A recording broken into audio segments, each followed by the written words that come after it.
Si Kizuna ay isang kaawa-awang talunan na naninirahan sa isang mundong sinakop ng mga puwersang alien. Gayunpaman, nang malaman niya na ang kanyang launcher ay maaaring magbigay ng mga superpower sa mga babaeng mandirigma, bigla siyang naging Johnny Sins ng kanyang mundo at kinasesyon ang lahat ng mga babae upang iligtas ang planeta.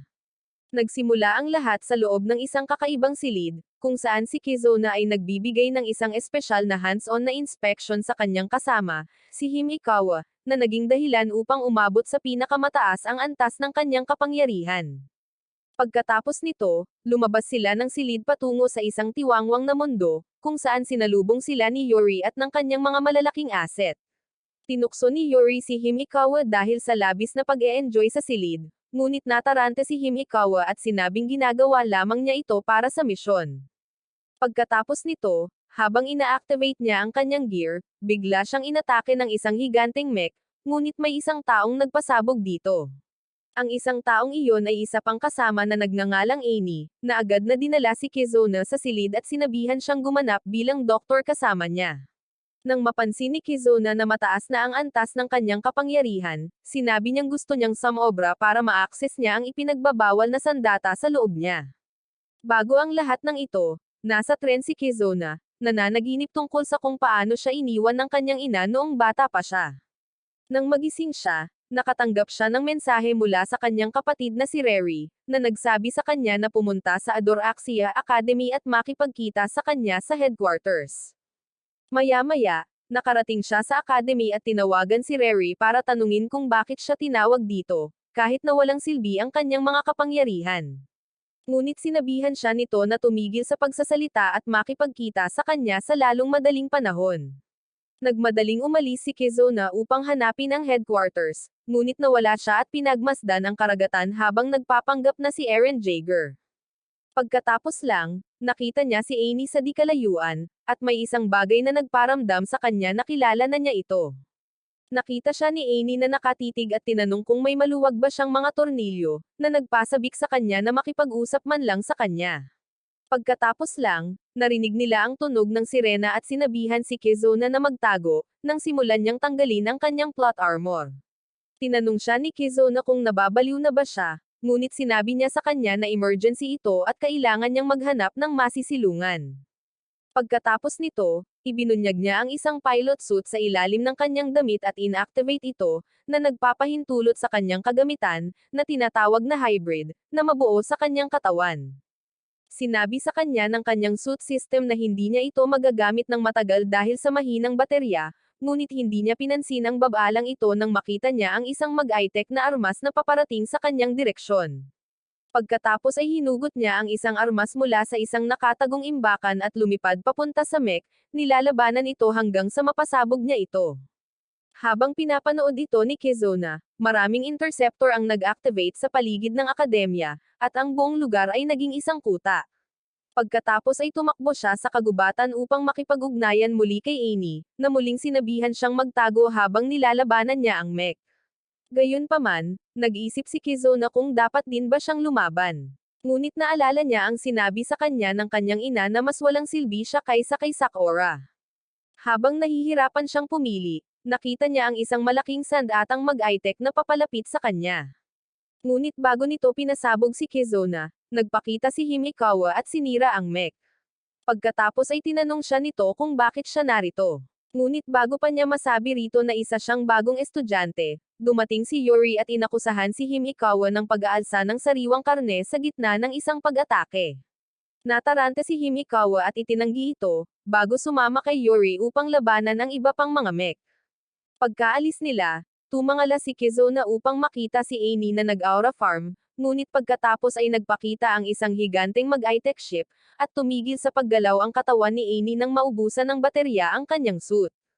Nang makita ito, dinaig siya ng mga mech upang matambo siya, at naisip ni Kizuna kung may lakas ba siya ng loob na iligtas ang buhay nito. Pagkatapos ay naalala niya na sinabi sa kanya ni Reri na ang halaga ng isang tao ay hindi natutukoy sa kanilang mga kakayahan, kundi sa kung paano sila namumuhay.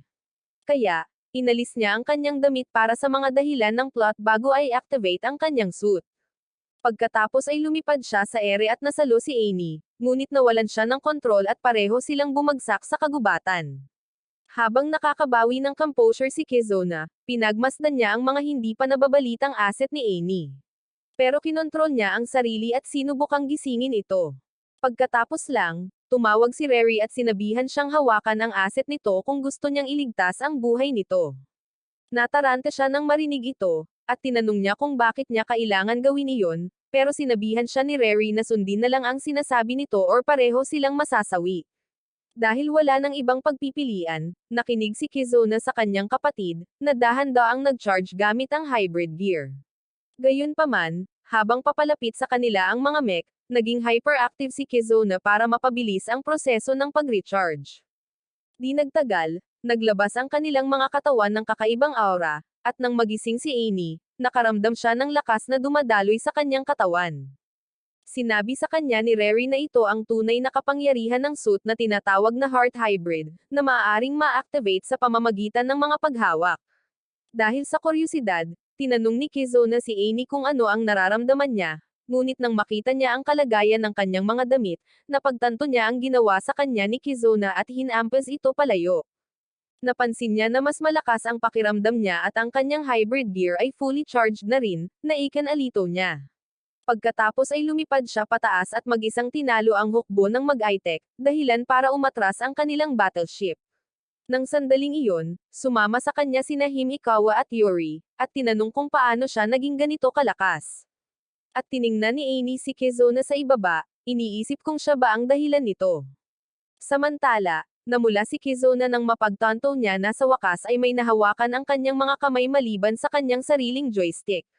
Muling pinanood ni Rary ang buong eksenang ito mula sa punong tanggapan at idineklara na ang Heart Hybrid ang susi sa pagliligtas ng mundo. Kalaunan, tinipon niya ang lahat ng mga estudyante sa auditorium at ipinaliwanag na 15 taon na ang nakalilipas, isang pangyayaring tinatawag na unang collision sa mundo ang naganap, at ang mga spaceship mula sa ibang dimensyon ay nagpakita sa Earth sa pamamagitan ng mga butas sa kalawakan na tinatawag na open entrance. Mabilis na kumilos ang militar laban sa kanila, ngunit wala sa kanilang mga armas ang naging epektibo laban sa mga alien invaders na ito. Pagkalipas ng 2 linggo, nagsara ang espasyo ng Tyran at natapos ang digmaan.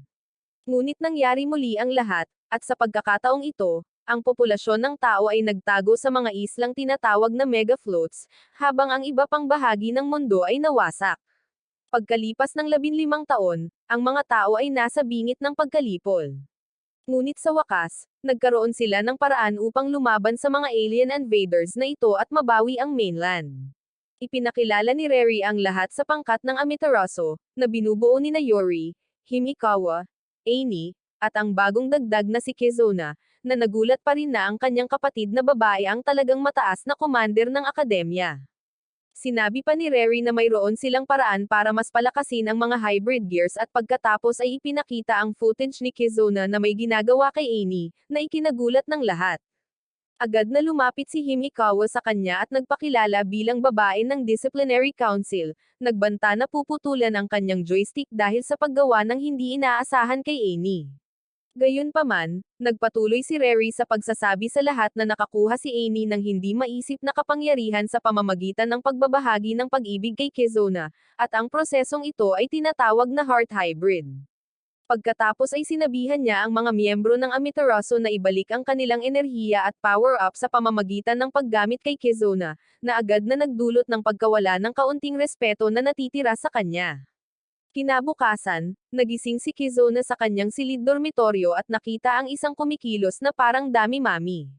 Sinabi niya na pumunta siya para i-charge ang kanyang hybrid, ngunit nang buksan niya ang kanyang damit, nataranta siya at sinabihan siyang tapusin siya agad. Kinabahan si Kizuna at tinanong siya kung bakit siya nagmamadali, para lamang makarinig ng katok sa pinto. Lumalabas na ito si Himikawa, na nagsabing nagkamali siya ng paghusga kahapon at pumunta para humingi ng tawad. Pagkatapos ay pumasok siya sa silid at nakita si Amy na nasa ibabaw niya, at ito ang nagpagalit sa kanya dahil iniisip niyang pinilit siya ni Kizuna na pumasok. Gayunpaman, sinabi sa kanya ni Amy na siya ang sumalpok kay Kizuna, ngunit nagalit si Himikawa at inactivate ang kanyang hybrid. Inactivate rin ni Amy ang kanyang gamit, at ang kanilang away ay nagdulot ng pagsabog sa silid. Kalaunan sa klase, hindi sinang-ayunan ng mga babae ang desisyon ni Reri na hayaang tumira si Kizuna sa dorm ng mga babae, ngunit sinabihan sila ni Yuri na huwag husgahan ang karakter nito batay sa unang impresyon. Habang papasok si Kizuna sa klase kasama ang mga babae, agad siyang binati ni Yuri, ngunit binalaan ng kanyang mga tagahanga si Kizuna na layuan si Yuri dahil hindi siya karapat-dapat na makalanghap ng parehong hangin tulad niya, lalo na ang pagsesyon sa kanya. Gayunpaman, hiniling ni Yuri sa mga babae na kumalma at tinanong si Kizuna kung maaari ba talaga siyang palakasin. Sinabi ni Kizuna na hindi siya sigurado, ngunit nang imungkahi niya na subukan na nila ito ngayon, sinabi ni Himekawa na hindi niya hahayaang may mag-abala sa loob ng klase. Tinanong ni Amy si Kizuna kung ayos lang basta't wala sila sa klase, ngunit mabilis na sinabi sa kanya ni Himekawa na hindi niya hahayaang magsesyon sila dito. Pagkatapos din, isang babae na nagngangalang Sylvia ang nagpakita sa klase at sinabi kay Kizuna na gusto siyang makita ng commander. Dinala niya ito sa research lab, kung saan nakita ni Kizuna ang larawan ng kanyang ina, na dating punong mananaliksik sa hybrid project. Pagkatapos, nakipagkita siya kay Reri at sa direktor ng lab, si Shikina, na lumikha ng isang espesyal na aparato para kay Kizuna, na nagbibigay daan sa kanya na ma-access ang pribadong impormasyon tungkol sa mga miyembro ng Amaterasu. Pagkatapos ay sinabi sa kanya ni Reri na ang bawat hybrid suit ay may charge, at kapag bumaba ito sa 5%, hindi na magagamit ang suit. Masyadong matagal ang natural na paggaling, ngunit ang hybrid ni Kizuna ay may kapangyarihang mapabilis ang paggaling, at ang kapalaran ng sangkatauhan ay nakasalalay sa kanyang kakayahang gumawa ng bagay-bagay. Ginawa rin niya siyang kapitan ng team at itinalaga si Sylvia bilang kanyang attendant, na siyang magbabantay sa kanyang pag-unlad kasama ang mga babae. Di nagtagal, ipinadala ni Reri ang squad sa isang kalapit na isla upang mang-alap ng datos at makakuha ng mga sample ng resource. Gayunpaman, naiinis pa rin si Himekawa na siya ang naging kapitan nila at nagpas siyang magtrabaho ng mag-isa. Pagkatapos ay binalaan ni Reri si Yuri na mag-ingat, dahil ang kanyang hybrid ay nasa 20% na charge, ngunit sinabi sa kanya ni Yuri na ligtas ang isla at sa halip ay dapat siyang mag-alala tungkol sa kanyang kapatid. Kalaunan, nakarating sila sa isla at nag-install ng data recovery device.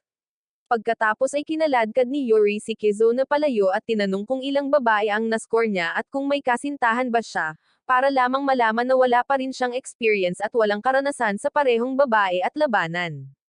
Bilang tugon, sinabi ni Yuri na nakascore na siya ng 300, ngunit tumangging magbigay ng karagdagang impormasyon kung ang tinutukoy niya ay ang bilang ng kanyang nakasesyon or ang bilang ng mga kalaban na napaslang niya. Pagkatapos ay iminungkahi niya na sumama silang muli sa iba, ngunit sa kanyang pagkabigla, isang pasukan ang nagpakita sa harap niya, at isang mech mula sa Transformers ay nagpakita mula sa loob. Samantala, sina Himekawa at Amy ay tapos na sa pagkolekta ng data, at nang makita nila ang pasukan, agad silang naghanda. Kasabay nito, inactivate ni Yuri ang kanyang hybrid gear, ngunit nang subukang tumawag ng backup, naputol ang lahat ng koneksyon at si Himekawa ay nakalock din sa loob ng isang simboryo. Pagkatapos ay ipinadala ni Yuri si Kizuna upang hanapin sila. Ngunit habang nasa daan, nakita niya na ang hybrid gear nito ay nasa 6% na charge at siya ay nakikipaglaban ng mag-isa. Nang matalo ni Yuri ang higanteng mech, isang A-rank Dragjerry ang nagpakita mula sa pasukan at napagtanto niya na siya ay tapos na. Nang sinubukan niyang atakihin ito, naubusan ang kanyang baterya at hindi siya makagalaw. Nang mawala ang kanyang suit, sinubukan siyang pasabugan ng Dragjerry, ngunit bumalik si Kizuna sa huling segundo at hinaranggan ang atake. Gayunpaman, nabasag ang kanyang kalasag sa kalagitnaan at napinsala siya nito ng husto. Kaya, sumugod si Yuri sa kanyang tabi upang matiyak na maayos siya.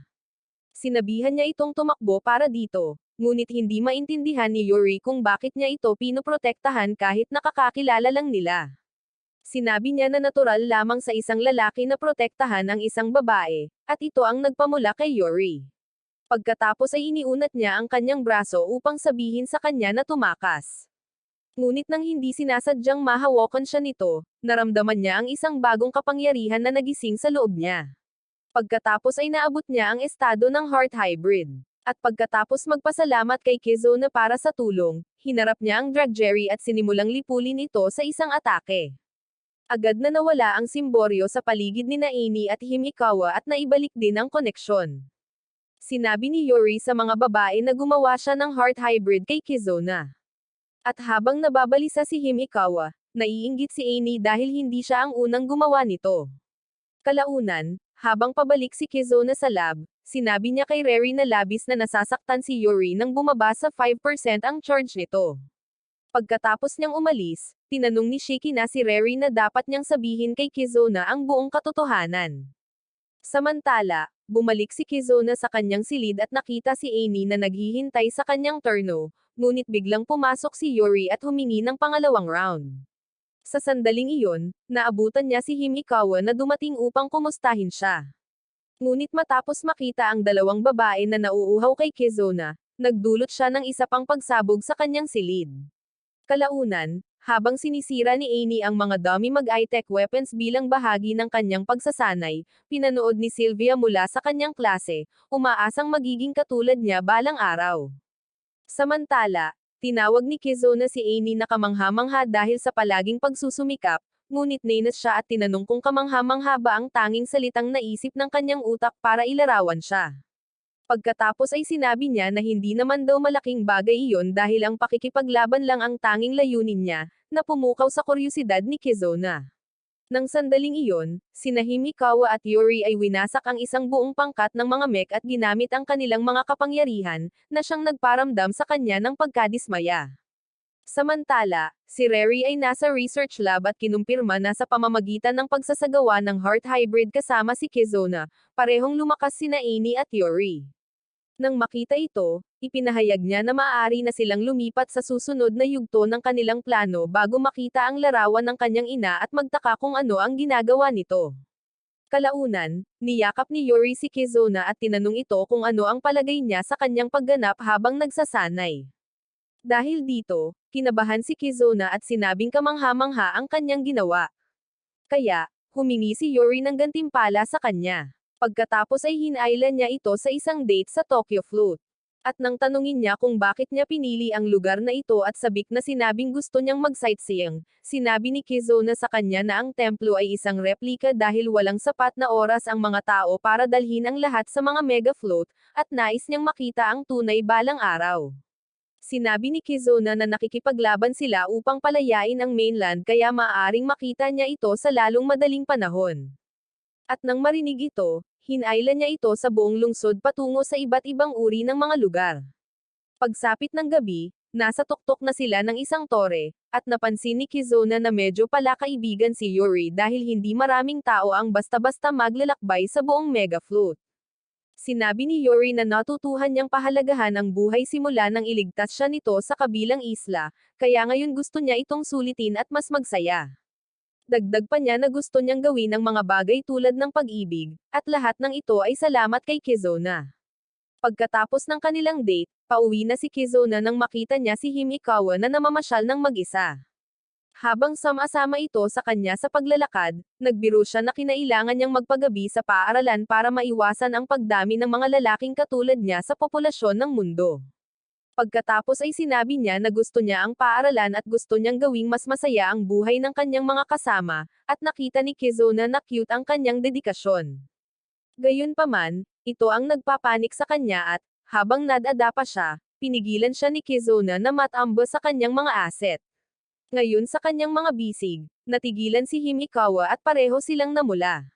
Ngunit bago pa man mangyari ang anumang bagay, nagsimulang magningning ang kanilang mga katawan at dumaan sila sa isang hybrid heart. Habang naguguluhang nanonood si Kizuna, mabilis na humiwalay si Himikawa sa kanya at isinumpa ang sarili dahil sa pagiging sensitibo.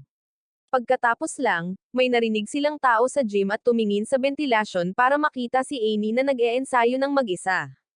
Isiniwalat ni Himikawa na laging ganito si Amy, at kahit may sumubok makipag-sparring sa kanya, nilalayo niya ang kanyang sarili sa iba. Sinabi niya na wala sa kanila ang nakakaalam kung ano ang iniisip niya, ngunit naalala ni Kizuna na nakita niya itong umiiyak noong unang beses na nakita niya ito.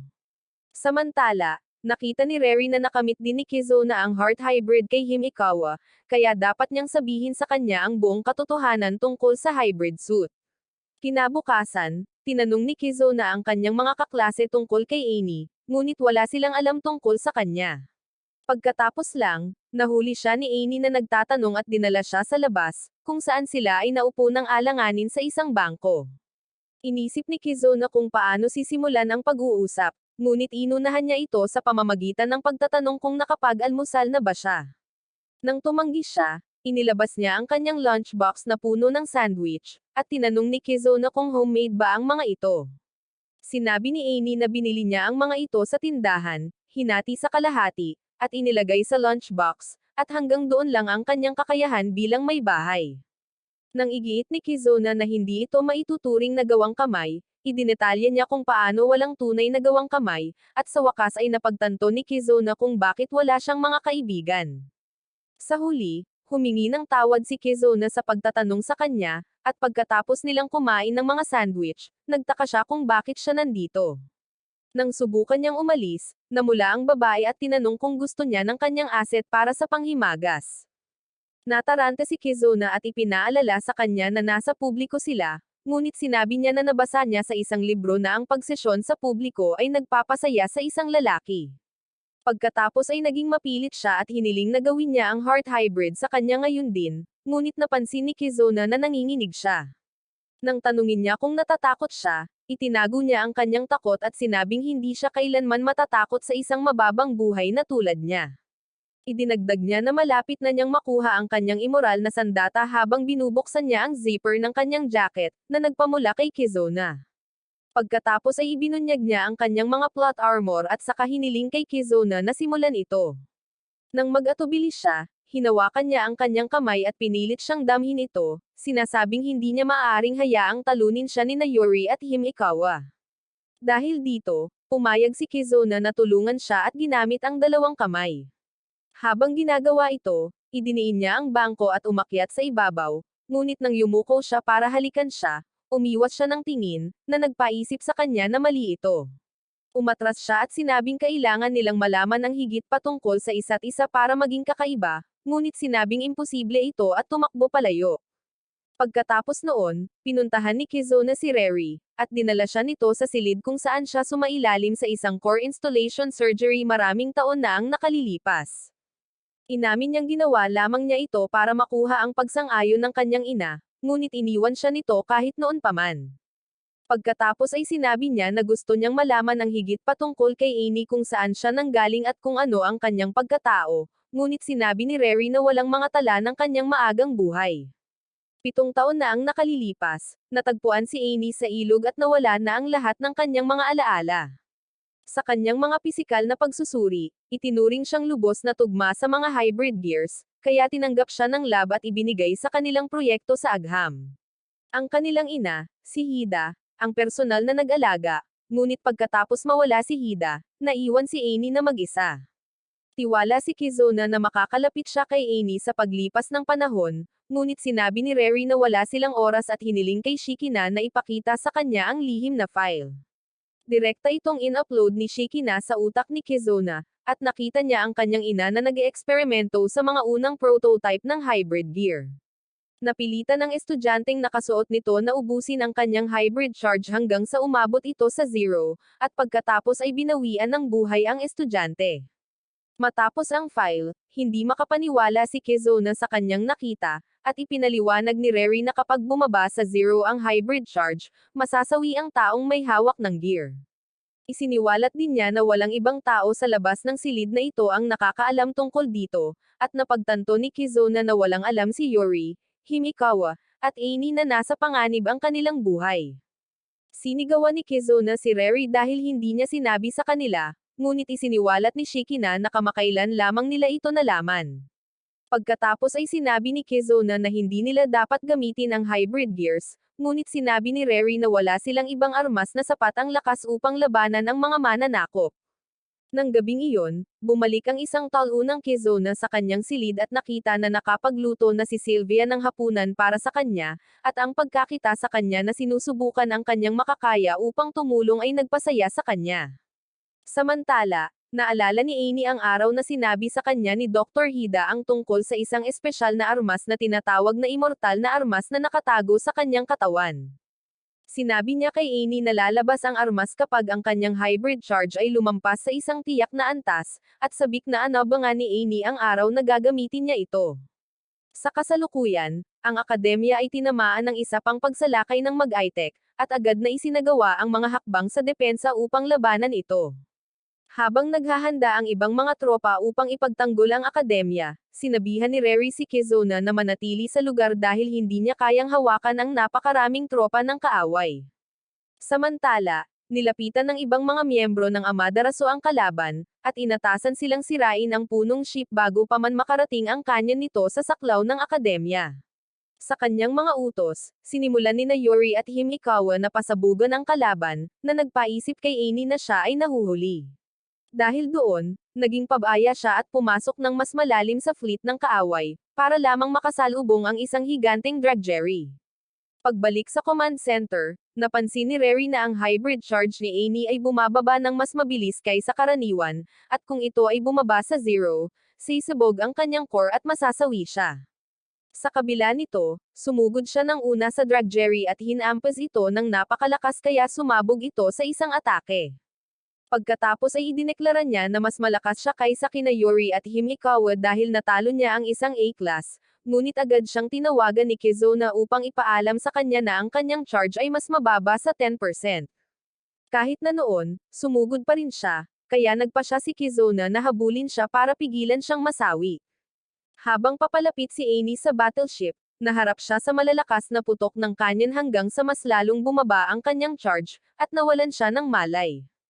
Nang magising siya, natagpuan niya ang kanyang sarili sa loob ng isang laboratorio kasama si Kizuna sa kanyang tabi, na nagsabing bumagsak siya matapos tamaan ng isang bala. Humingi siya ng update sa sitwasyon, at ipinaalam sa kanya ni Kizuna na may isang pangkat ng mga mananakop na dumarating habang nag-uusap sila.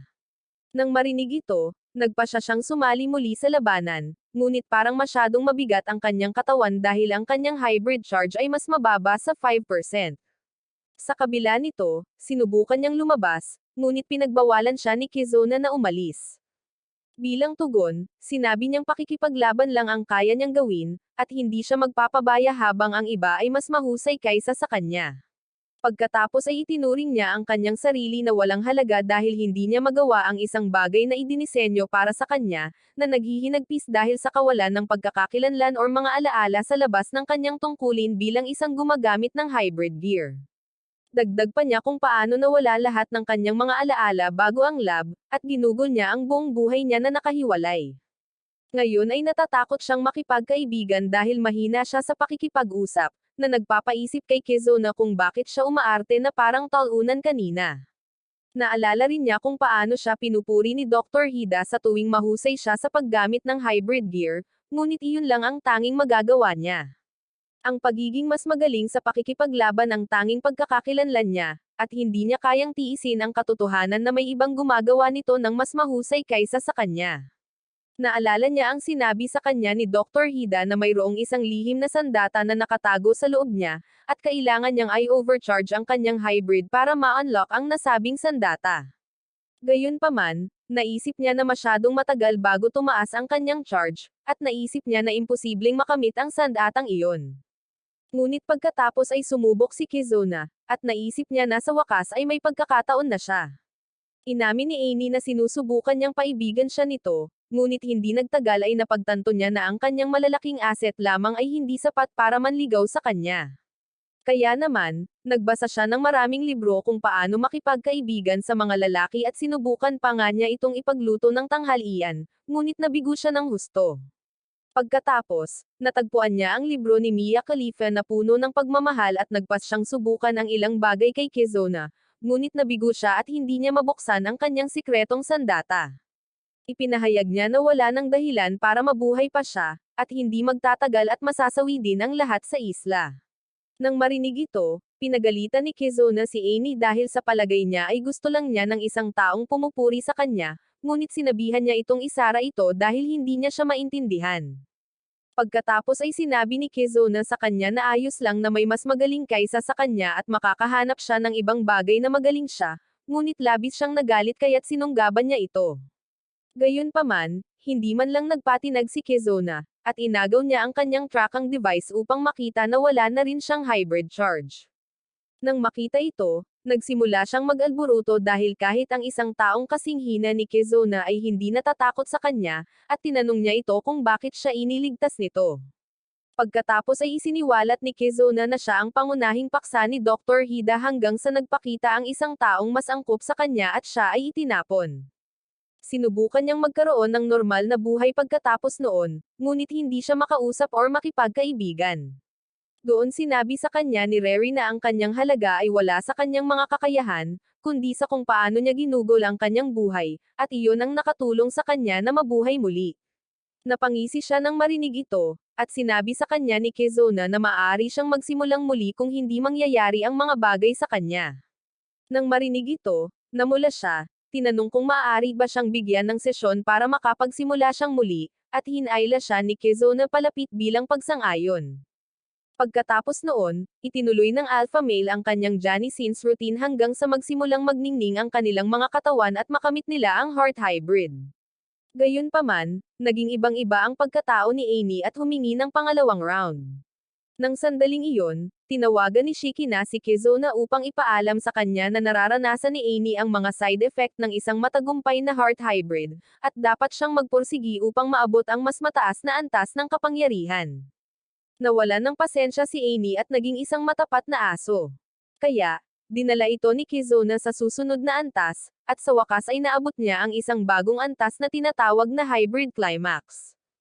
Sa labas, natatabunan na si Yuri ng mech, ngunit nawasak sila ni Amy sa isang atake bago itinoon ang kanyang atensyon sa mga sundalo sa lupa.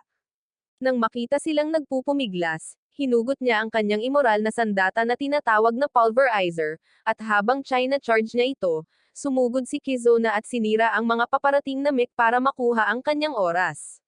Nagulat sina Himikawa at Yuri, nagtataka kung paano naging ganito kalakas si Kizuna. At nang matapos ang pag-charge, nagpaputok si Amy ng isang malakas na sinag na Sum-Iris sa lahat ng mga sandatang mag-I-Tech kasama ang kanyang battleship. Nang gabing iyon, habang nagsasaya ang paaralan upang ipagdiwang ang isang matagumpay na depensa, nilapitan ni Amy si Kizuna at sinabing matapos silang magsesyon, nabawi niya ang isang bahagi ng kanyang mga alaala. Nakakita siya ng isang magandang lawa na may mga bundok na natatakpan ng nyebe, isang futuristic na lungsod na may matataas na gusali, at isang higanteng mekanikal na orasan. Hiniling niya rito na wasakin muli siya upang makaalala siya, ngunit naantala sila ng iba, na humantong sa isang pagtatalo. Samantala, tinawag ni Shikina si Rary sa kanyang lab at ipinakita sa kanya ang kuha ng labanan ngayon, na nagpapakita ng isang misteryosong humanoid na figure na nakasuot ng hybrid na gamit. Nalilito si Rary kung ano ang ginagawa ng isang tao na pumanig sa pag-atake ng mga mag-I-Tech, hindi alam na isang bago at malaking hamon ang papunta sa kanilang direksyon. Maraming taon na ang nakalilipas sa Tokyo, noong ang mga tao ay ipinapadala sa mga mega float islands, si Himikawa ay kabilang sa mga hybrid na tropa na gumagabay sa kanila patungo sa mga ship. Doon niya nakita ang isang batang babae na may teddy bear na umiiyak at sinabihan itong magsaya dahil matatalo niya ang lahat ng mga kontrabida at paprotektahan ang lahat. Sa kasalukuyan, sinabi ni Rary kay Kizuna na bilang gantimpala sa pagkapanalo sa labanan, maaari niyang angkinan ang buong banyo. Nang marinig ito, agad na tinanggal ni Kizuna ang kanyang plot armor at masiglang tumungo sa banyo, para lamang makita si Himikawa at ang kanyang malalaking na asset. Dahil sa gulat, nagtitigan silang dalawa ng ilang sandali bago nagsimulang sumigaw si Himikawa at tawagin siya ng mga bagay-bagay na hindi kayang tiisin ng isang lalaki. Nataranta si Kizuna at sinubukang magpaliwanag, ngunit inactivate niya ang kanyang hybrid gear at pinahirapan siya hanggang sa masawi. Kinabukasan, inamin ni Rary na hindi niya sinabi kay Himikawa ang tungkol dito dahil masyadong matagal silang magkakilala, at gusto niyang magsesyon sila nito. Nagsimulang makipagtalo si Himikawa kay Rary dahil sa paggawa ng isang bagay na napakasama, ngunit tinanong siya ni Rary kung gaano karami ang natitira sa kanyang hybrid charge. Ipinaalala sa kanya na parehong sina Yuri at Amy ay nag-charge ng husto sa pamamagitan ng paggawa ng heart hybrid kay Kizuna. Sa sobrang inis ni Himikawa ay umalis siya sa opisina ng galit, ngunit nang maalala niya kung gaano siya kabait sa kanya, naisip niya kung dapat ba niyang hayaan siyang makasesyon ito. Kalaunan sa klase, habang sinasabi ng guro na naputol na ang komunikasyon ng lahat ng mega floats, tumingin si Himikawa kay Kizuna bago mabilis na iniwas ang tingin. Dahil dito, napaisip si Kizuna kung paano niya ito makakasesyon habang nangangakong hindi hahayaang masawi sina Yuri at Amy. Doon din, tinawag siya ni Reri at sinabihan na pumunta sa industrial warehouse dahil may ipapakita siya rito. Pagdating niya roon, ipinakita niya sa kanya ang isang simulation room na kayang lumikha agad ng anumang senaryo at palitan din ang kanyang damit ng kahit anong gusto niya. Nasasabik si Kizuna na gamitin ang silid na ito para sa pagsasanay, ngunit sinabi sa kanya ni Reri na ang engineering team na pinamumunuan ng isang estudyanteng nagngangalang Mumo ang gumawa ng silid na ito para magamit niya ito para bigyan ng kapangyarihan ng iba. Sinabi ni Reri na maaari rin itong bigyang buhay ang kanyang mga nakalulunos na pagnanais, habang nagpapakita siya sa isang bunny girl outfit, na ikinabahala niya. Pagkatapos ay pinayuhan niya itong simulan ang sesyon sa lalong madaling panahon, kaya inimbitahan ni Kizuna si Yuri dahil siya ang pinakamadali sa tatlong babae. Pagkatapos ay sinimulan niyang suriin ang ilang disenyo ng silid hanggang sa ang isa sa mga ito ay nagpagulo kay Yuri at nagpalaki ng kanyang charge. Pagkatapos noon, inilagay niya ito sa two-piece, at kahit na nahihiya siya noong una, agad niya itong nalampasan at naipit si Kizuna. Gayunpaman, aksidente niyang napindot ang tablet at natakpan ang kanyang mga mata at nakaposas, na nagpahintulot kay Kizuna na hindi mabawi ang kontrol. At sa pagtatapos nito, umabot sa pinakamataas ang hybrid charge ni Yuri. Nang gabing iyon, nakakita si Himikawa ng isang pares sa bakuran at pinaalis ang mga ito. Ngunit habang naghahabol siya ng hininga, nagpakita si Kizuna at tinanong kung maaari ba siyang lumabas kasama niya ng ilang sandali. Kinabahan siya nang marinig ito, ngunit bago pa siya makasagot, nagpakita si Sylvia na may dalang report card at ipinakita kay Kizuna na matino ang kanyang grado. Dito, tinapik ni Kizuna ang kanyang ulo dahil sa mahusay na ginawa, ngunit na si Himikawa at umalis habang inaalala kung paano niya hindi nailigtas ang batang babae noon. Kinabukasan, ipinatawag ni Reri ang buong team at ipinaalam sa kanila ang tungkol sa mga mahiwagang radio wave na natukoy mula sa Guam Island. Dagdag pa ni Shikina na dating may base militar ng Amerika sa Guam, at malaki ang posibilidad na galing doon ang signal. Dahil sa hinala sa isang nawawalang nakaligtas, sinabihan ni Reri ang squad na bisitahin ang isla at hanapin ang pinagmumulan ng signal. Ipinaalala ni Kizuna sa kanya na may pasukan sa Guam, ngunit sinabi ni Amy na lilipulin niya ang lahat gamit ang kanyang bagong armas kung kinakailangan. Ipinaalala ni Yuri sa kanya na hindi na niya ito maaaring ipatawag, ngunit sinabi ni Amy na hahayaan niya si Kizuna na sakupin siya muli kung kinakailangan. Sinabi ni Yuri na siya na ang mag-isa, ngunit sinabihan sila ni Himikawa na umalis na dahil may misyon silang hinaharap. Dahil doon, umalis sila patungong isla, at nang makarating sila roon, nagpakita si Kizuna kasama si Himikawa upang galugarin ang lungsod habang sina Yuri at Amy ay ginalugad ang base ng Air Force. Di nagtagal, palihim na pumasok ang mga babae sa base at narating ang communication room, na tila sira maliban sa isang unit. Samantala, habang ginalugad ni Kizuna at Himikawa ang lungsod, nakakita siya ng isang stuffed teddy bear sa daan, na nagpapaalala sa kanya ng nakaraan. Nang sandaling iyon, may narinig silang kumakanta at sinundan nila ang boses at nakita ang isang babaeng may berdeng buhok na humihigop ng tsaa. Kawalang isipan na inanunsyo ni Himikawa na siya ay mula sa Amadarasu Squad at pumunta rito para iligtas siya, ngunit tinawag ng babae ang kanyang heart hybrid gear, na labis nilang ikinagulat. Nang tanungin ni Himikawa kung sino siya, ipinakilala ng babae ang kanyang sarili bilang si Aldea, isang mandirigma mula sa mapagmalaking imperyo ng Atlantis. Isiniwalat din niya na siya ay nagmula sa ibang mundo at nagbukas ng pasukan sa likuran niya. Pagkatapos noon, sinimulan niya silang atakihin, ngunit habang lumalaban si Himikawa, lahat ng kanyang mga pag-atake ay tila walang silbi. Ginamit ni Aldea ang pagkakataong ito para makakuha ng kalamangan, ngunit nang sandaling iyon, nagpakita si Yuri at pinante ang laban. Sumali rin si Amy sa labanan, sinabihan si Kizuna na dapat nilang hulihin ng buhay si Aldea para makakuha sila ng impormasyon mula sa kanya. Habang naglalaban sina Amy at Aldea, agad na nakilala ni Aldea si Amy bilang ang babaeng Samira sa kanilang battleship at sinubukang pasabugan ang ulo nito. Gayunpaman, Hamarang si Kizuna at pinabagsak niya silang dalawa. Pagkatapos nito, tinawag ni Aldea ang isang dragon na may 3 ulo mula sa pasukan, at nakilala ito ni Himikawa bilang ang umatake sa Tokyo Flute. Agad siyang lumipad pataas upang labanan ito, ngunit hindi kayang tusukin ng kanyang mga espada ang baluti ng dragon. Sinubukan din ni Amy at Yuri na tumulong, ngunit ang kanilang mga pagsisikap ay napatunayang feudal din. Iginiit ni Himikawa na labanan ang dragon, ngunit napagtanto ni Kizuna na hindi nila ito kayang labanan at inutusan ang squad na umatras. Habang lumilipad sila palayo, nagpasya si Aldea na pakawalan sila dahil naubusan na ang kanyang mahika. Tinitingnan ni Kizuna ang isang nalulumbay na Himikawa at pinoproseso ang lahat ng kanyang natutunan ngayon. Pagkatapos nilang bumalik sa base, ipinaalam ni Shiki na sa squad na ito ang unang mananakop na tao na kanilang naranasan, at ang kanyang espesyal na kakayahan ay tila bumabalot sa kalawakan. Naalala ni Amy kung paano sila nakulong sa loob ng isang simboryo sa kanilang unang misyon, habang naniniwala si Kizuna na ang Imperyong Atlantis ay nasa kabilang panig ng pasukan, na nagpapadala ng mga sandata sa kanilang mundo. Sinabi ni Reri na hindi pa sila sigurado, at idinagdag ni Shiki na ang dragon na may ulo ng tri-head na ipinatawag ni Aldea ay isang halimaw na S-class. Naalala kung paano nito minsang winasak ang lungsod, humingi si Himikawa ng pahintulot kay Reri na bumalik at labanan ito, ngunit tinanggihan siya ni Reri, sinabing nakalap na nila ang higit pa sa sapat na impormasyon para sa isang misyon.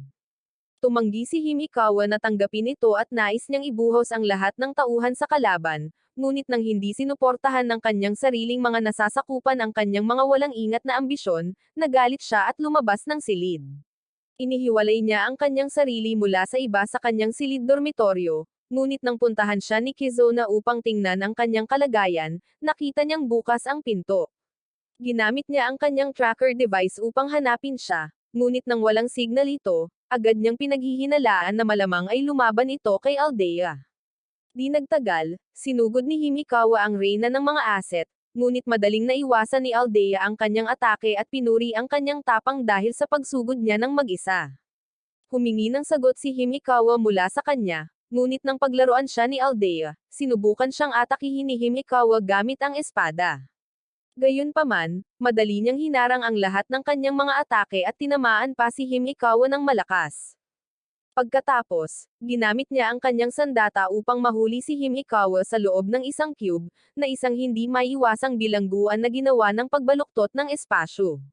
Pagkatapos ay isiniwalat ni Aldea na kontrolado niya ang espasyo sa loob ng cube, na nangangahulugang maaari niyang laruin ang Fruit Ninja gamit ang kanyang katawan, at sinimulan niya sa pamamagitan ng pagbibigay kay Himikawa ng isang stretch. Sa kabutihang palad, naantala siya ni Yuri at napilitang bitawan si Himikawa upang harangan ang mga atake ni Yuri. Agad na sumugod si Kizuna upang kumustahin siya, tinawag siyang walang isip dahil sa paglabas niya rito ng mag-isa. Nang makita ang kanilang pag-iibigan, ipinahayag ni Aldea na tatapusin din niya ito, ngunit sumali si Amy sa labanan at nagawang itulak pabalik si Aldea, na lalo lamang nagpa-excite sa kanya.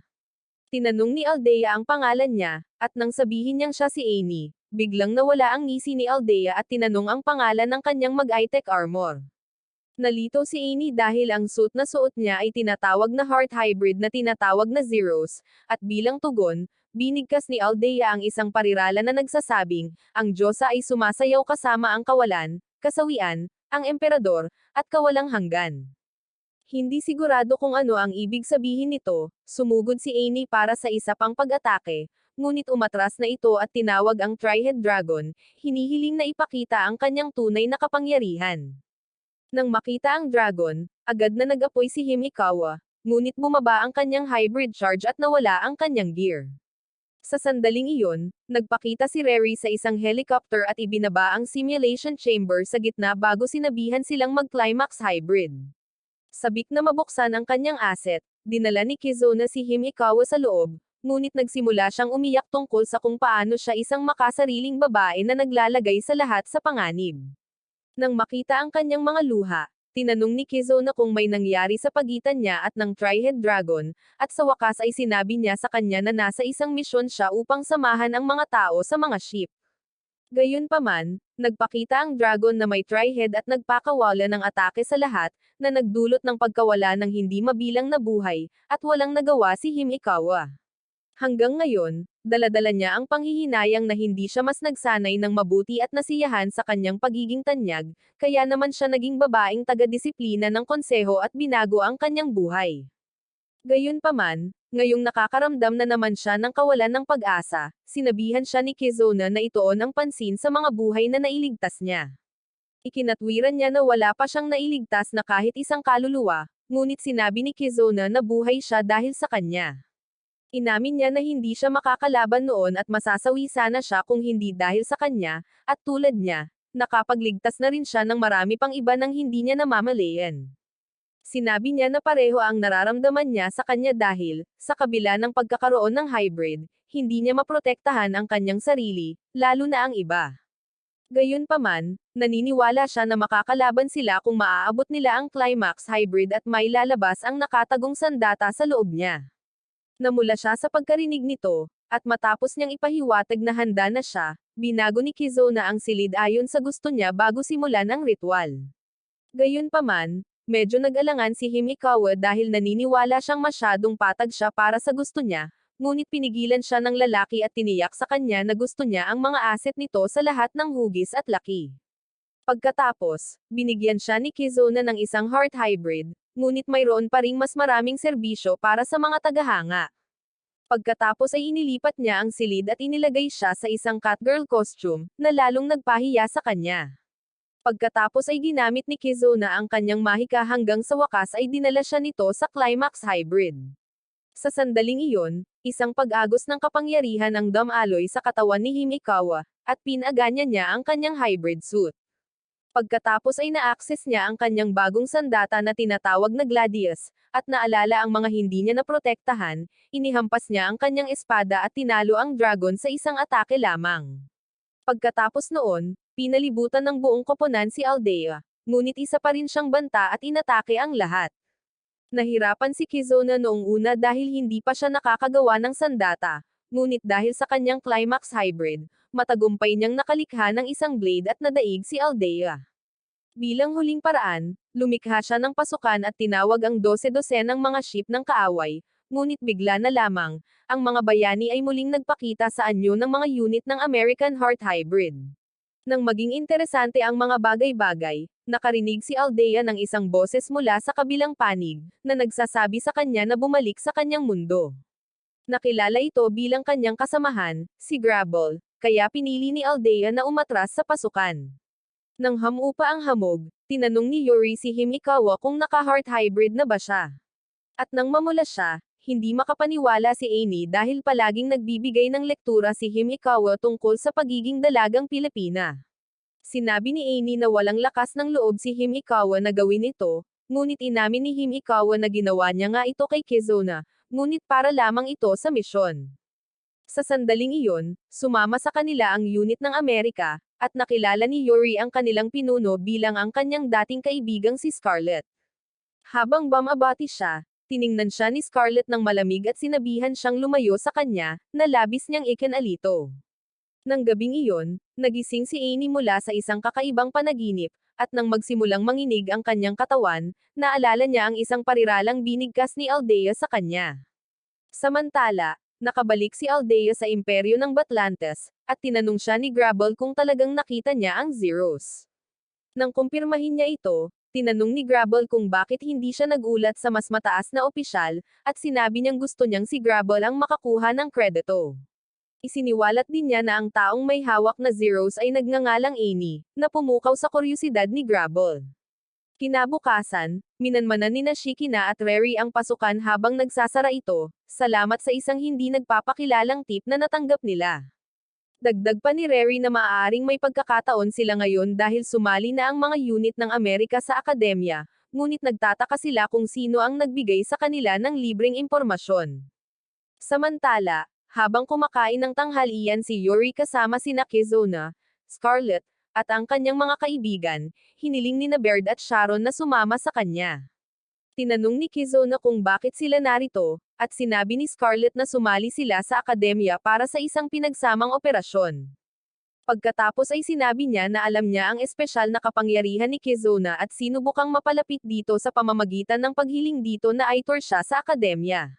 Sinabihan siya ni Yuri na tumakbo dahil nakabook na siya kay Kizuna para sa tanghalian, na humantong sa isang pagtatalo.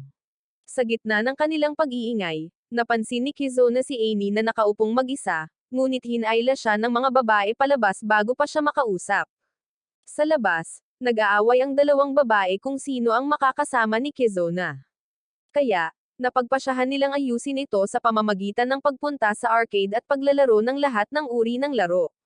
Nakakagulat, bawat larong nilalaro nila ay nauuwi sa tabla. Kaya pinili nilang ayusin ito sa isang swimsuit contest kasama si Kizuna bilang hurado. Nagtaka siya kung bakit pumayag pa ito, ngunit nang lumabas ang mga babae na nakasuot ng parehong swimsuit, nagpasalamat siya sa mga Diyos ng anime sa paggawa sa kanya na isang bida. Gayunpaman, nagalit si Scarlett at nagdulot ng wardrobe malfunction kay Yuri bago kinaladkad si Kizuna papunta sa changing room. Tinanong niya ito kung bakit siya umaarte ng baliw, at sinabi ni Scarlett na interesado siyang magkaroon ng heart hybrid kasama niya. Pagkatapos ay idiniin niya ito sa pader para mapilitan siyang hawakan ito, ngunit pareho silang nadulas, at ang susunod na nakikita ni Kizuna ay ang pinapangarap ng bawat lalaki na makita araw-araw.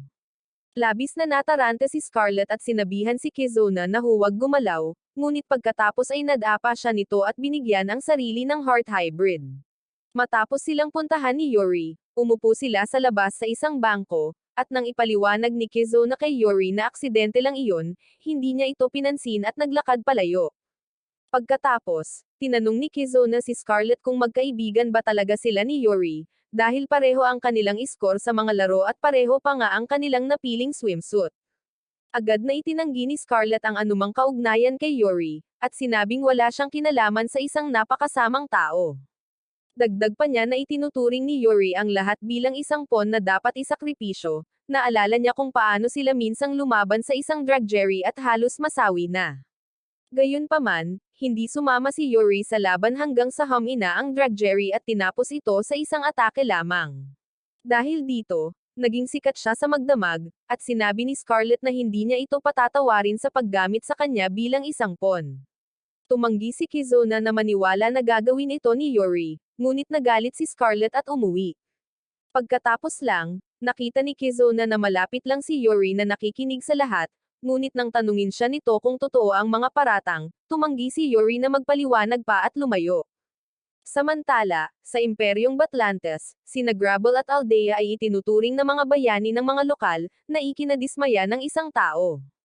Kalaunan, habang nagsasaya silang dalawa sa hapunan, nakainom si Aldea at inalis ang kanyang jacket, na nagpakita ng peklat na minsang ibinigay sa kanya ni Grabble. Ipinahayag ni Grabble na mayroon din siyang piraso ng sibat ni Aldea sa loob ng kanyang katawan. Kaya, idiniin siya ni Aldea at humingi ng tawad ng maayos sa pananakit sa kanya.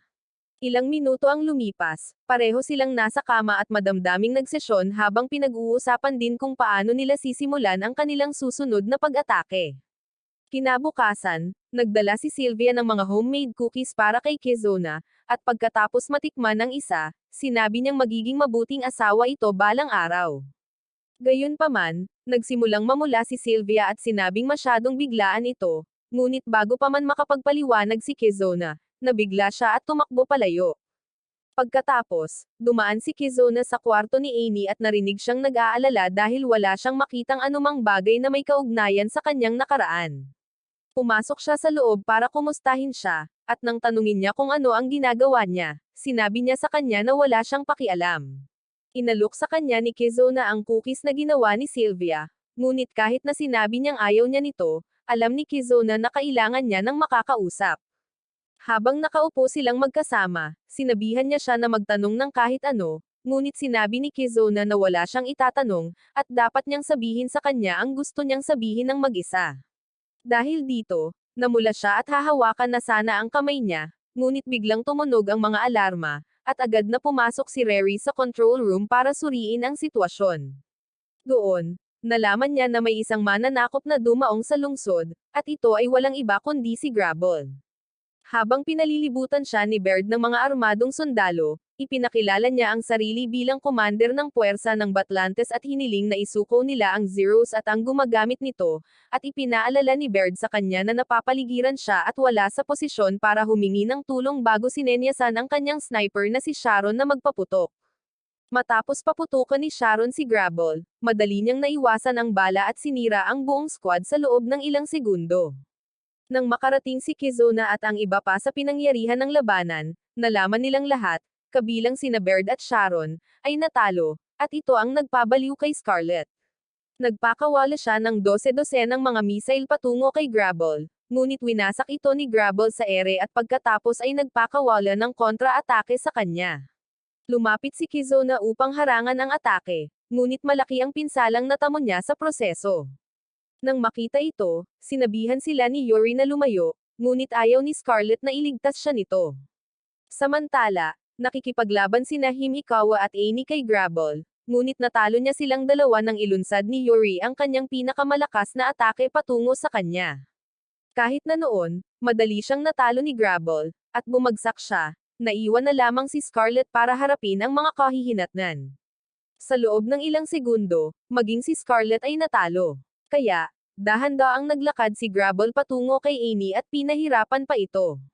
Ginamit ni Kizuna ang anumang natitirang lakas niya para kalabanan siya, ngunit wala na rin siyang magagawa. Pagkatapos nito, sinabihan ni Grabble si Amy na sumama sa kanya kung gusto niyang malaman kung sino siya, ngunit bumalik si Kizuna na parang ipis at sinabing hindi niya hahayaang kunin niya si Amy. Kakatwa, iniwan sila ni Grabble at bumalik sa kanyang ship, sinabi kay Aldea na naubusan na siya ng mahika at magkakaroon sila ng susunod na pagkakataon. Pagkatapos nilang umalis, nawalan ng malay si Kizuna, at gumapang si Amy para iligtas siya. Pagkalipas ng isang linggo, nagbigay si Shikina ng ulat ng pinsala sa mga miyembro ng Amaterasu, na isiniwalat na maraming gusali ang nawasak, ngunit ang mga nasawi ay napanatili sa pinakamababa. Nang sandaling iyon, pumasok si Kizuna sa silid, at agad na natuwa ang mga babae na nakabangon na siya. Nang bumalik na sa aksyon ang kanilang kapitan, nalaman ng team na mas malakas pala si Grabble kaysa kay Aldea, at hiniling ni Rary sa kanila na maghintay muna ng karagdagang impormasyon tungkol sa mga kakayahan nito bago sila gumawa ng kahit ano. Alam na nila na ang kalaban ay naghahabol kay Amy at sa kanyang Zero Suit, ngunit nang tanungin ni Kizuna kung alam niya kung bakit siya ang target, sinabi niyang wala siyang ideya. Sinabi ni Rary na kailangan nilang isara ang mga pasukan sa Tokyo at Okinawa upang mabawi ang Japan, at magsisimula sila sa Okinawa dahil mas malapit ito. Sa kasamaang palad, naroon na si Grabble, at kakailanganin nila ang kapangyarihan ng Connective Hybrid upang talunin siya. Ipinaliwanag ni Shikina na ang Connective Hybrid ay maaaring makamit kapag higit sa 2 unit ang nakakamit ng isang Heart Hybrid ng sabay. Dagdag pa niya na magbibigay daan ito sa kanila na ipatawag ang isang mas malakas na immortal na armas, ngunit nagsimulang magreklamo si Himikawa na ito ay masyadong hindi nararapat. Ipinaliwanag pa ni Shikina na ang bagong hybrid na ito ay gumagamit ng pagmamahal ni Kizuna bukod sa katotohanan sa pagitan ng lahat ng tatlong kasama upang maabot ang mas bagong taas. Kaya, nagpa siya si Kizuna na sumama kina Yuri at Scarlett. Samantala, binabantayan ni na Scarlett at Sharon si Gertrude, na hindi pa rin nakakagaling mula sa mga pinsalang natamo niya laban kay Grabble. Nagdalamhati si Scarlett dahil sa hindi sapat na lakas upang protektahan sila. Ngunit nang sandaling iyon, nakatanggap siya ng tawag mula kay Kizuna, na humiling na makipagkita sa kanya kung gusto niyang lumakas. Agad na pumayag si Scarlett, ngunit nalaman niya na siya ay nagsasalo sa bathtub kasama sina Kizuna at Yuri. Nagsimula siyang magreklamo dahil niloko siya ni Kizuna, ngunit ginamit ni Yuri ang pagkakataong ito upang mapalapit kay Kizuna upang mainggit ito. Ang kanyang panlilinlang ay gumana ng parang isang anteng-anteng, at nang subukang sumama ni Scarlett sa kanila, natisod siya sa loob ng bathtub at direktang nahulog sa mga bisig ni Kizuna.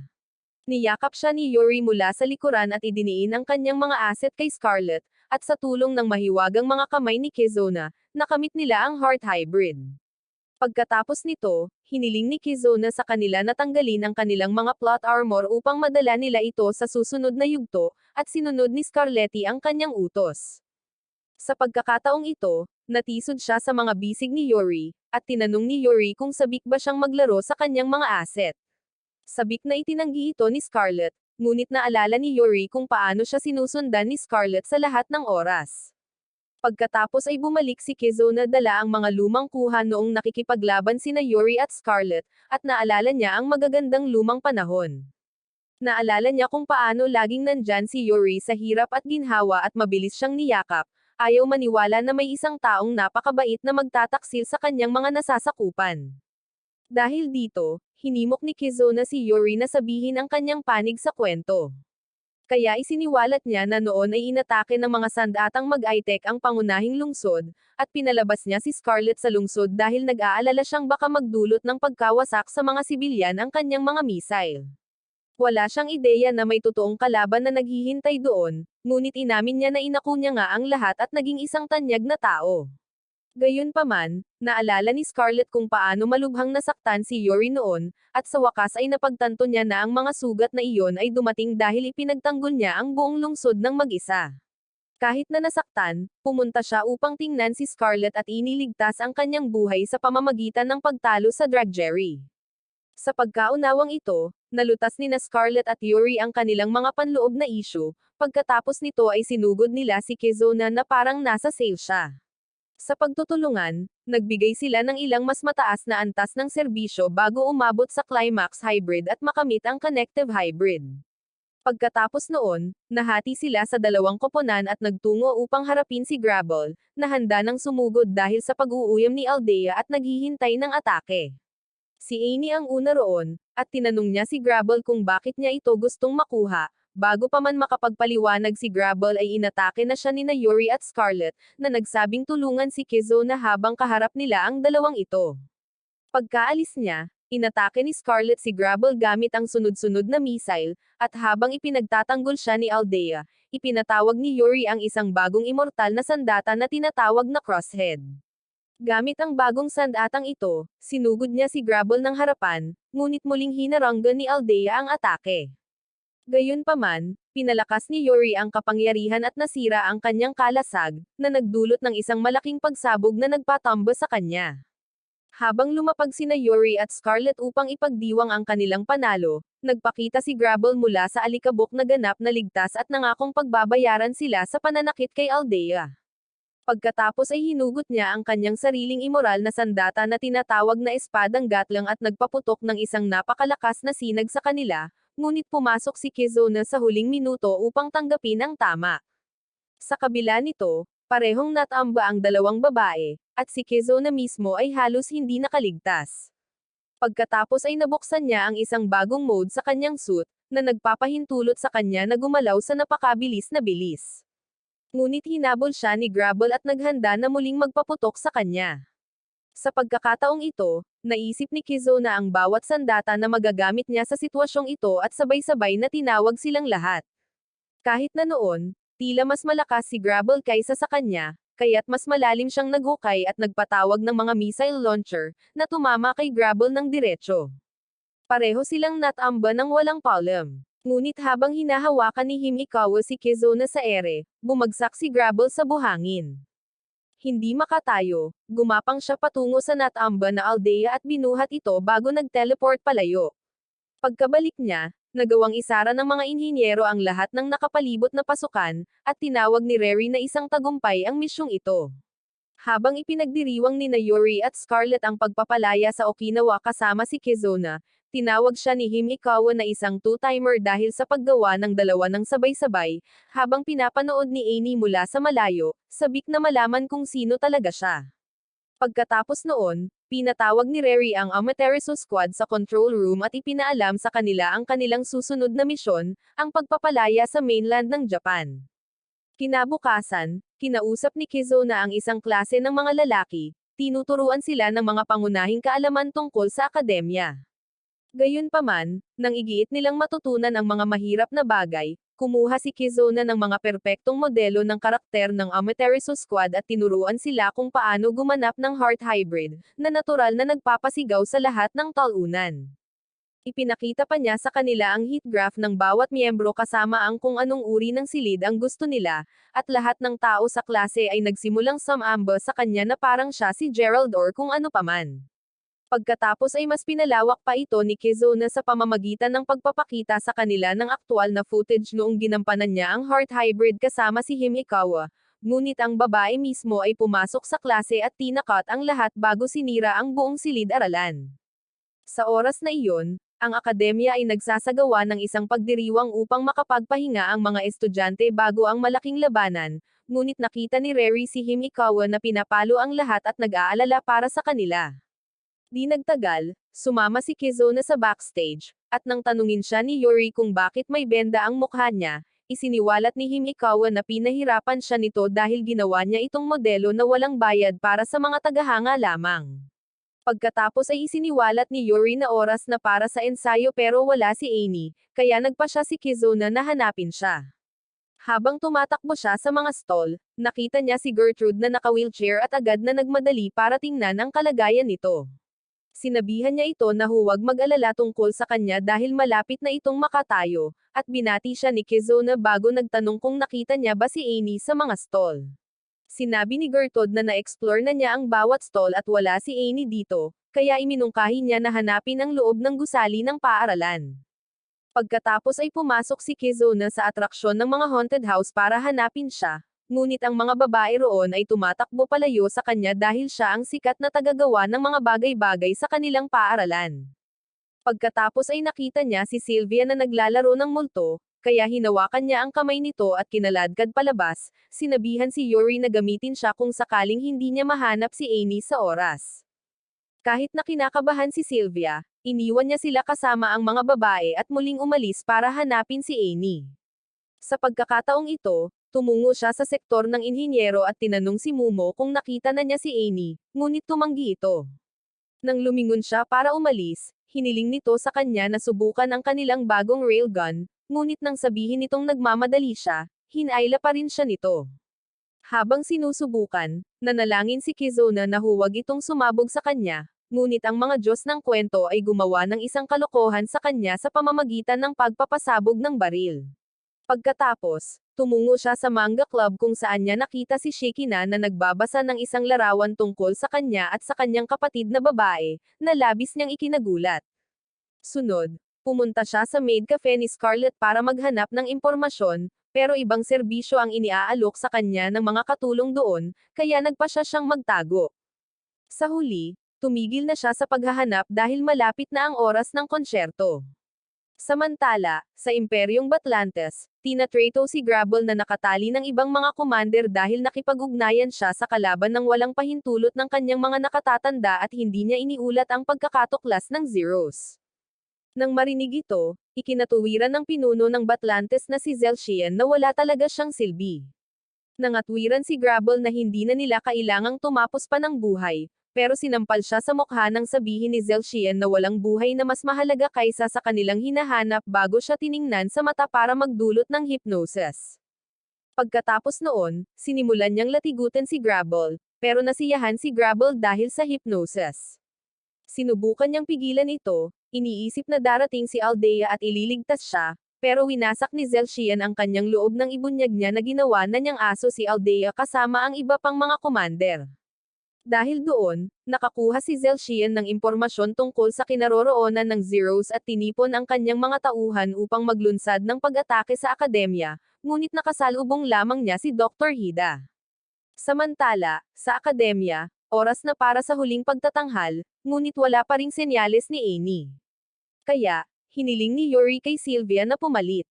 Habang nagsisimula ang pagtatanghal, naglakad-lakad si Kizuna sa loob ng paaralan, iniisip kung saan kaya nagpunta si Amy sa ganitong oras. Nang sandaling iyon, nakita niya ito sa isang silid-aralan, at nang lapitan niya ito, sinabi nitong hinanap niya ang mga lugar na nakita niya sa kanyang mga alaala, ngunit wala ito sa mundo. Napaisip siya kung taga-ibang mundo ba siya, ngunit natakot siya hanggang sa puntong ayaw na niyang maalala. Tumanggi siyang gumawa ng anumang heart hybrids, kahit na bumaba sa zero ang kanyang charge, sa takot na magiging ibang tao siya kung mabawi niya ang lahat ng kanyang mga alaala. Nang makita ito, iniabot ni Kizuna ang kanyang kamay, tiniyak sa kanya na mananatili pa rin siyang sarili kahit ano pa ang maalala niya.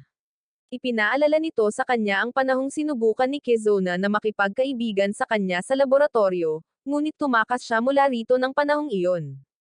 Gayunpaman, sa pagkakataong ito, hinawakan niya ang kamay nito, at tiniyak sa kanya na palagi siyang makikita bilang isang taong magpapagaan ng loob niya.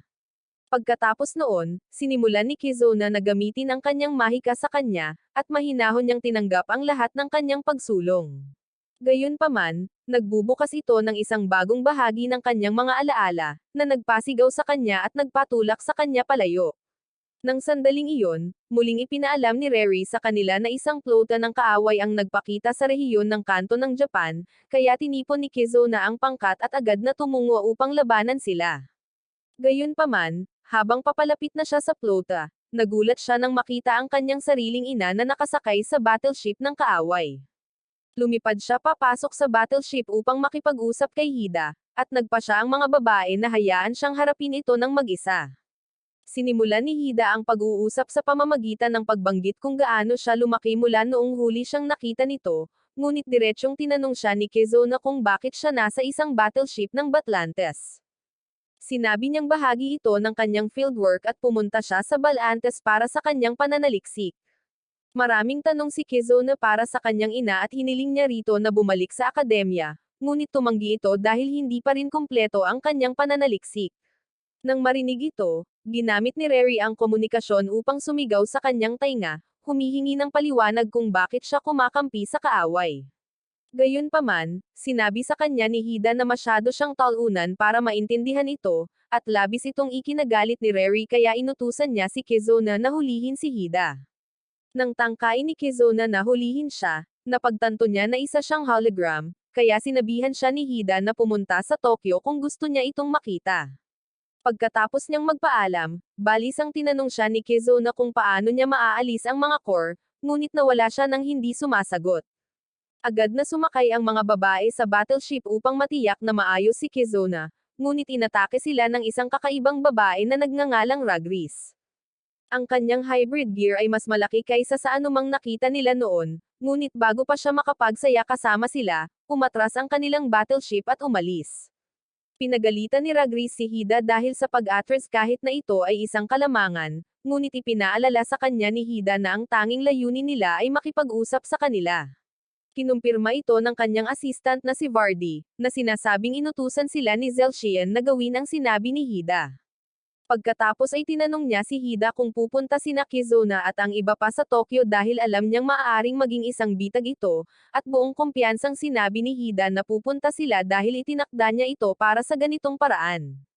Samantala, bumalik ang grupo sa control room at nalaman mula kay Reri na ang Tokyo Liberation ay bahagi ng plano ni Hida, at isiniwalat na nakakakuha siya ng mahahalagang impormasyon mula sa isang hindi nagpapakilalang tao at naniniwala siyang galing ito kay Hida.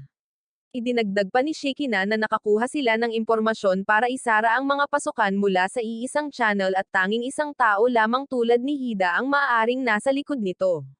Nabigla si Kizuna dito. Tinanong niya si Reri kung ano ang susunod nilang gagawin, at sinabi niyang kailangan nilang pumunta sa Tokyo kahit na ito ay isang patibong. Tumindi si Amy nang marinig ito, at sinabihan niya ang lahat na huwag nang umatras bago umalis ng silid. Sinubukan siyang habulin ni Kizuna, ngunit pinigilan siya ni Reri dahil may pag-uusapan siya. Sa labas, nalungkot si Amy sa pagtulak kay Kizuna palayo, ngunit inayos niya ang sarili at umalis para magsanay. Samantala, hiniling ni Reri kay Kizuna na pumili ng bagong miyembro ng Amaterasu, ngunit nag-alangan si Kizuna dahil isusugal ng bagong miyembro ang kanilang buhay sa pamamagitan ng pagkakaroon ng core na naka-install sa kanilang katawan. Inamin ni Reri na immoral ang kanilang ginagawa, ngunit wala silang ibang pagpipilian kung gusto nilang iligtas ang sangkatauhan at bawiin ang mainland. Pagkatapos ay binigyan siya ng babae ng isang listahan ng mga kandidato, at ito ang pumukaw sa kanyang kuryosidad. Nang gabing iyon, nakipagkita siya kay Sylvia at sinabi rito na gusto niya itong maging isang hybrid gear pilot. Agad na nasasabik si Sylvia na maging bahagi ng Amaterasu, ngunit sinabihan niya itong pag-isipan ito at walang huhusga sa kanya dahil sa pagtanggi. Nang marinig ito, naiyak siya at tinanong si Kizuna kung sa tingin ba niya ay hindi siya sapat na magaling, ngunit bago pa siya makapagpaliwanag, nag-alburuto siya at tumakbo palayo. Gayunpaman, sinundan siya ni Kizuna at niyakap siya, sinabing ayaw niyang masawi siya. Iniisip niya na masyadong mahina siya para maging isang kapitan, at dahil dito ay napagtanto niya na inaalagaan lamang siya nito. Pagkatapos ay isiniwalat niya na pangarap niyang maging bahagi ng Amaterasu upang maging malakas siya at mahanap ang kanyang mga magulang na nawawala sa London. Pagkatapos ay nagmakaawa siya kay Kizuna na payagan siyang maging bahagi ng team, at nang makita siyang determinado, wala nang nagawa ang lalaki kundi pumayag. Dinala siya ng lalaki sa simulation room para ilagay ang core sa kanyang katawan, at walang pag-aalinlangan ay lumapit siya rito. Pagkatapos, nakatulog si Sylvia at iniwan siya ni Kizuna para magpahinga. Kinabukasan, habang may dala si Mumo na mga bagong regalo mula sa engineering department, si Amy ay nasa kanyang karaniwang emo spot habang nakatingin sa karagatan. Nang makita niyang paparating si Kizuna, sinabi niya itong umalis dahil gusto niyang mapag-isa, ngunit nag-aalala si Kizuna para sa kanya pagkatapos ng kanilang pag-iwan sa mga bagay noong nakaraan. Gayunpaman, bumalik siya sa kanyang malamig na persona, inamin na medyo nakakahiya para sa kanya na umiyak dahil sa isang kakaibang panaginip.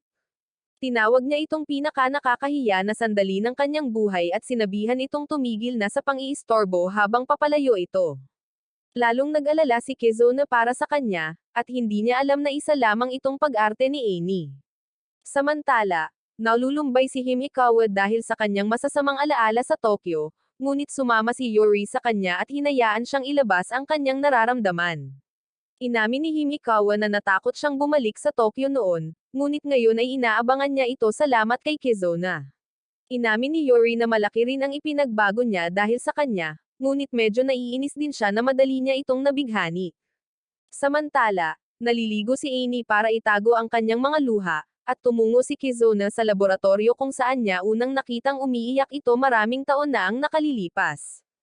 Nang tanungin niya ito kung ano ang nangyari sa kanya, sinabi nito sa kanya na wala siyang alam tungkol sa kanyang sarili, at inalok siya nito ng tulong sa pag-aaral tungkol sa kanyang nakaraan.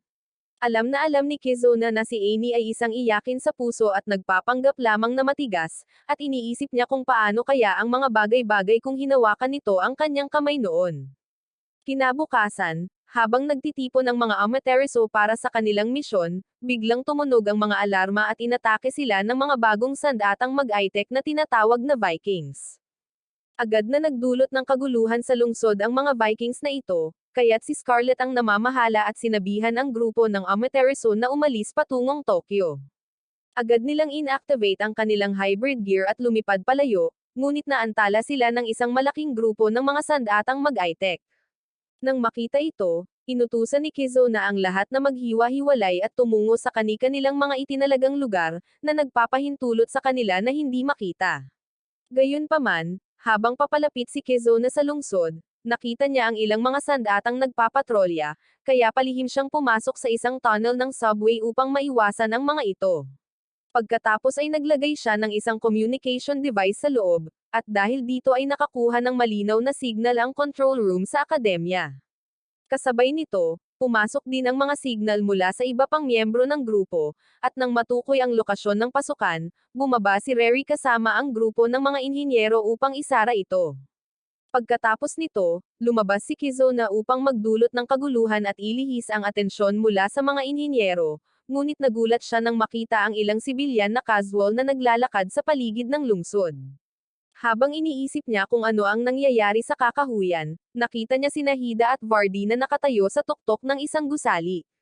Tinanong niya si Hida kung paano niya nagawang ibalik ang lungsod, ngunit pumalakpak si Hida upang alisin ang ilusyon, na nagpapakita ng isang ganap na nawasak at sira-sirang lungsod. Pagkatapos ay isiniwalat niya na lahat ng taong nakikita niya ay totoo at sila ay nahipnotismo ng mahika upang mamuhay ng normal at masaya dito, na siya namang nagpapahintulot sa kanya na anihin ang kanilang enerhiya sa buhay. Ang enerhiya ay hinihigop sa isang aparato na naglilipat nito sa plano ni Hida na gawing isang malaking sakahan ng pag-aani ng enerhiya ang buong lungsod. Nagalit si Kizuna nang makita niya ito nang mapagtanto niya na ang kanyang ina ay walang pakialam sa buhay ng tao, at ang lahat ay isang eksperimento lamang para sa kanya. Galit niyang ipinahayag na babawiin niya siya at pipilitin siyang alisin ang hybrid core sa lahat. Sinabi ni Hida na imposible iyon dahil natagpuan lang niya ang mga core at itinoon ang mga ito upang gawing mahika ang enerhiya sa buhay, ngunit walang paraan upang baligtarin ang proseso. Nang mapagtanto ni Kizuna na lahat ng kanyang minamahal ay palaging nasa panganib, nawalan siya ng pasensya at sumugod kay Hida para durugan ito, ngunit humarap si Vardy at binigyan siya ng realidad. Nang sandaling iyon, nagpakita si Ragris at hinamon siya sa isang tunggalian, ngunit nakita ni Kizuna ang mga inosenteng taong naglalakad sa mga kalye at hinikayat si Ragris palayo para protektahan sila. Sinundan siya ng ilang sandatang mag-aitek at na-corner siya sa isang eskinita, ngunit tinawag ni Kizuna ang kanyang mga mapagkakatiwalaang babae, na agad na nagpakita at pinabagsak ang mga mech habang nag-aura farm. Habang ibinaling nila ang kanilang atensyon kay Ragris, sinigurado ni na Scarlett at ng kanyang mga kasama ang lugar para sa mga inhinyero, ngunit nakatanggap sila ng senyales para sa isang paparating na pag-atake at naghanda para sa isang laban. Samantala, natalo ni Ragris sina Himikawa at Yuri sa loob ng ilang segundo, at si Amy na lang ang may kaunting pagkakataong matalo siya. Gayunpaman, pagkatapos ng 2 segundong kasikatan, natalo rin siya, at si Kizuna na lang ang huling natitira. Gaya ng nakagawian niya, sinabi ni Ragris na babawiin niya si Amy, ngunit dahil wala nang silbi ang iba sa kanila, ibabalik niya sila sa kanilang lumikha. Habang naghahanda siyang tapusin si Kizuna, pinaputukan siya ng isang malakas na laser na nagmumula sa isang higanteng hybrid unit na pinapatakbo ng pinakabagong miyembro ng Amaterasu, si Sylvia. Humingi siya ng paumanhin sa pagiging huli at sinabihan si Kizuna na tumakas habang pinipigilan niya si Ragris, at pumayag naman si Kizuna. Pagkaalis niya, nagalit si Ragris sa pagkagambala, ngunit nanindigan si Sylvia at inatake siya ng mga missile, na lubhang nakapinsala sa kanya. Matapos ang isang matinding sagupaan, nadaig ni Sylvia si Ragris ng ganoon kadali at nagawang pabagsakin ito. Ngunit si Ragris ay masyadong mayabang para tanggapin ang pagkatalo at ipinadala ang kanyang mecha upang pasabugan ang buong lungsod. Sa mahalagang sandaling iyon, habang ang mga mamamayan ng Tokyo ay nahaharap sa nalalapit na kasawian, buong tapang na tinawag ni Sylvia ang kanyang epikong immortal na sandata, na nagpalabas sa harap niya ng isang makajos na figura. Ang makajos na figurang iyon ay nagpatawag ng isang higanteng itim na butas na sumisipsip ng pagsabog sa sarili nito bago ito sumabog sa loob. Pagkatapos nito, isang pagod na si Sylvia ang bumagsak sa lupa, at habang tumatakbo si Kizuna papunta sa kanya, masayang ipinahayag niya na pinoprotektahan niya ang lahat. Nakita ito ni Hida mula sa malayo at napansin ito bago umatras sa Batlantes. Doon din, nagpakita ang ilan pang mga battleship ng kaaway, ngunit nagpadala si Rary ng isang portable simulation room kay Kizuna, hiniling sa kanya na isesyon ang lahat ng 3 babae at tulungan silang manalo sa labanang ito. Pinili muna ni Kizuna si Himikawa dahil ang kanyang charge ay ang pinakamababa habang ang iba ay nagbibigay ng suporta. Samantala, ang unit ni Scarlett ay inatake ni Zelchian, na ginamit ang kanyang mga hipnotikong kapangyarihan upang gawing mga alagang hayop niya silang lahat. Habang ginagamit ni Kizuna ang kanyang mahika kay Himikawa sa loob ng silid, nilabanan ni Amy ang mga mech, ngunit hindi siya makapag-focus dahil hindi niya matanggap ang katotohanang nanghina na siya. Di nagtagal, lumabas si Kizuna ng silid kasama si Himikawa, at kinutya siya ni Yuri dahil sa pag-aaksaya niya ng oras doon. Nahiya si Himikawa at sinabing nasanay lang siya para sa misyon bago niya ay activate ang kanyang heart hybrid gear. Gayunpaman, nang siya ay tambangan, iniligtas siya ni Amy at agad na nilapitan si Kizuna. Kinaladkad si Kizuna papasok sa silid habang nagrereklamo si Yuri na siya na ang may pagkakataon. Matapos putulin ang mga komunikasyon, hiniling niya kay Kizuna na gawin ito kasama niya dahil kailangan niya ng akses sa kanyang immortal na sandata para manalo sa labanang ito. Nag-aalala si Kizuna tungkol sa mga bagong alaala na magpapakita sa kanya, ngunit sinabi niya na siya ay kung sino siya at hindi magbabago kahit anong mangyari. Nang marinig ito, pumayag si Kizuna at binago ang paligid para sa kanilang silid-aralan. Pagkatapos ay ginaya niya ang lahat ng kanilang mga kaklase na kumuha ng klase bago pa man siya magsimulang maglaro kay Amy. Labis siyang kinabahan at hiniling sa kanya na tumigil, ngunit patuloy na naging kakaiba si Kizuna at tinanggal pa ang kanyang mga plot cover.